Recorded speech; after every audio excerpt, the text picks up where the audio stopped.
I'm stating the obvious with your situation that you've had, and the thing that I want to ask more importantly is your mission was to get out the hood.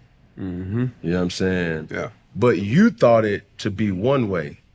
How did you pivot and still have the impact, if not more of an impact, in a sense, to give the masses something that who knows if you would have ever been able to do to this magnitude? No question, man. That's a great, great question. But before I get started, man, I want to do something that I think is needed, and we don't do it enough, man. I'm proud of you, bro. You know what I'm saying? Just as a brother. Yes, sir. As a man. Yes, sir. I'm proud of you. You know what I'm saying? Not only what you've accomplished, but what you have become. You know what I'm saying? I respect that. And I feel like as men, we don't do that enough. But like you said, man, growing up in Atlanta, young man, born to a mother at 16, goals, dreams, and aspirations to do something with my life, right? I did a lot of firsts in my family. Yeah. You know what I'm saying? First to go to college, first to graduate.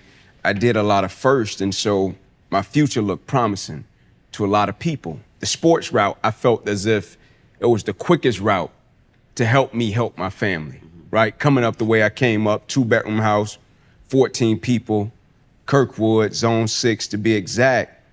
I remember saying, man, if I make it to the league, to my cousins, we can get our own beds one day. Yeah. Mom working double shift at Wendy's, want to pull her off the double shift, want to give my grandmother better living condition.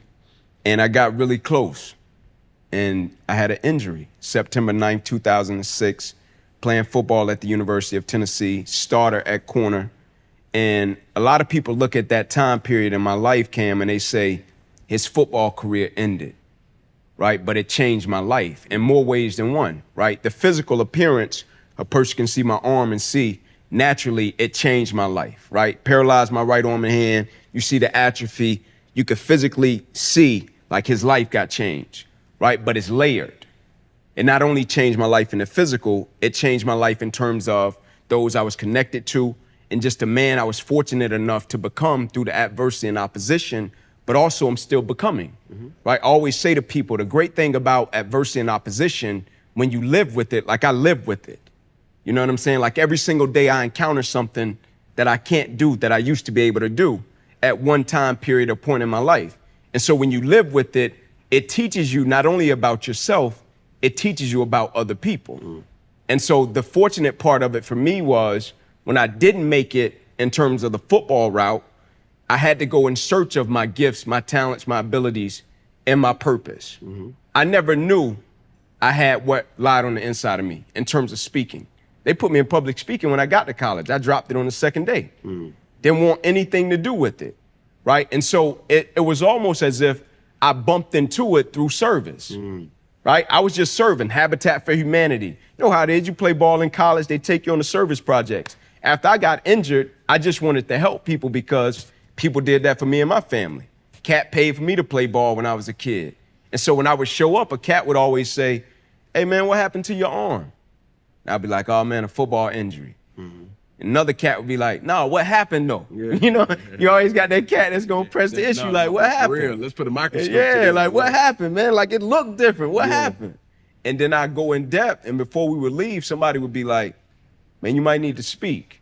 I'm like, nah, I'm cool on that. Like I don't want to speak. I'll be a coach. Yeah. Right? And so I ran from it for so long, Cam, that when it happened, it was clear-cut manifestation that it was being orchestrated by a power and a source that was a lot greater than me. Right. Because I wasn't searching for it or trying to do it.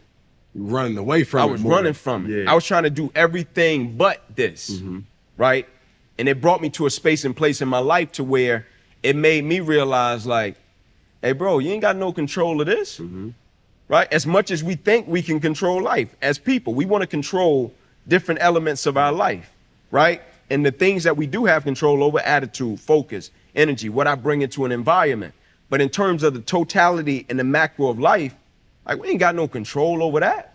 And I was trying to control it, and it brought me to a space and place to where I just had to release and be like, all right, not my will, but thy will, right? And I submitted it, and I became obedient to what I felt I was supposed to be doing with my life. Yeah. Which led me to where I am now. Man, God take over. No You know what I'm question. saying? No question. And once you allow that to happen, there's not a man, there's not an intention, there's not a door that won't be open Yes, if sir. you just allow God to just be him. No question. You know what I'm man. saying? No question. And, you know, I'm reminded by the quote that says you can't have fear and faith at the same time. Yeah, man. That is, just one or the other. They don't coincide. You know what I'm no saying? question. You got to either walk out on faith, Yeah. or you just gonna be walking around in fear, saying, "Man, I can't lose. Man, I don't want to lose." But once you remove all doubt Yeah. and say, "You know what? Give it to me." No question. However, No question.